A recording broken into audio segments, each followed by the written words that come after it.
Let's talk about sacred identity, church confusion, and what happens when you stop looking for God and start remembering you're made of the same fabric. It's not that the universe forgot about you.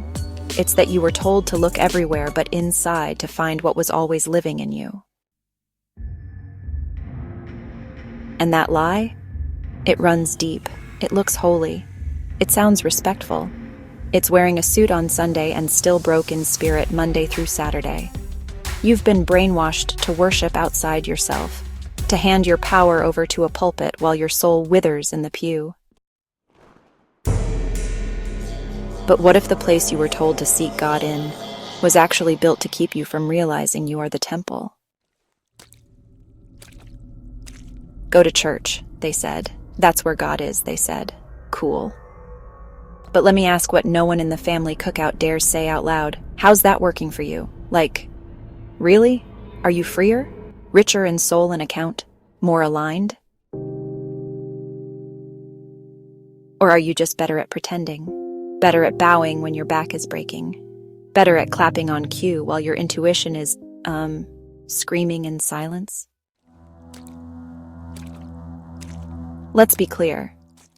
Yes, I am knocking church. Not the sacred, not the divine, but the building that told my grandmother she was too loud, that told my uncle he needed deliverance when he needed safety, that told me my intuition was rebellion instead of revelation. My ancestors are not at peace with this. They're side-eyeing pulpits and polished lies, because they remember the sacred before it got, colonized, monetized, and sanitized. But listen, we'll save that ancestral fury for another chapter, because when we talk about systems that robbed us of divinity while demanding devotion, oh, trust me, we've got volumes to unpack. Here's the real revelation. You are the place of worship. What if I told you, you don't need to go to church, because when you walk in the room, divinity arrives with you? And what if I told you, you don't need a man and a mic to approve your spirit's connection?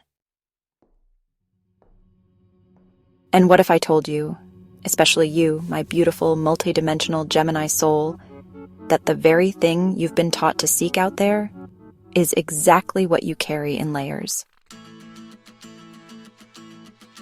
You are the sanctuary. You are the altar. You are the light, the incense, the sermon, and the sanctuary. It's not arrogance, it's remembrance. In my rich granny voice, if you stay ready, you ain't gotta get ready. You ever notice how the old ones always had the code but rarely lived it? They'd say, God lives in you, then tell you not to speak unless the preacher gave you the mic. They'd say, trust the Lord, then fall into depression if the offering plate didn't fill. They'd say, stay ready, but move from lack, shame, and spiritual amnesia. Let me say what they meant, and live what they forgot. If you stay in alignment with the truth that God flows through you, not above you, not around you, not on a 10 a.m. sermon schedule, then you never have to beg, borrow, or perform. You don't need to get ready for blessings. You are the environment where blessings bloom. So here's the crash course reframe. From pews to power. Worship isn't waiting for Pastor Jennings to give you permission to be powerful. It isn't following traditions that never made room for your truth. And it's not dressing up your body while your soul stays starved. Worship is recognizing yourself as a divine transmitter of abundance. When you live in alignment so consistently, you start to radiate the sacred, It just becomes who you are. Imagine turning your daily breath into a living prayer. Every inhale and exhale a sacred offering. That's real devotion. Here's the final word, right? From confusion to cosmic confidence. You were never meant to find God in stained glass. You were born stained in glory. That's your birthright.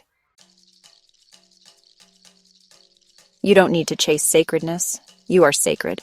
You don't need to perform piety. You are divine rhythm.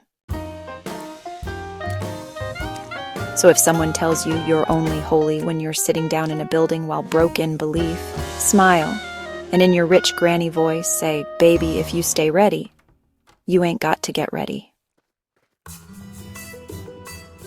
And then get back to being the worship, living the worth, and walking like the universe pays you to breathe. Because it does. The universe loves you to exist, and that's why you're paid.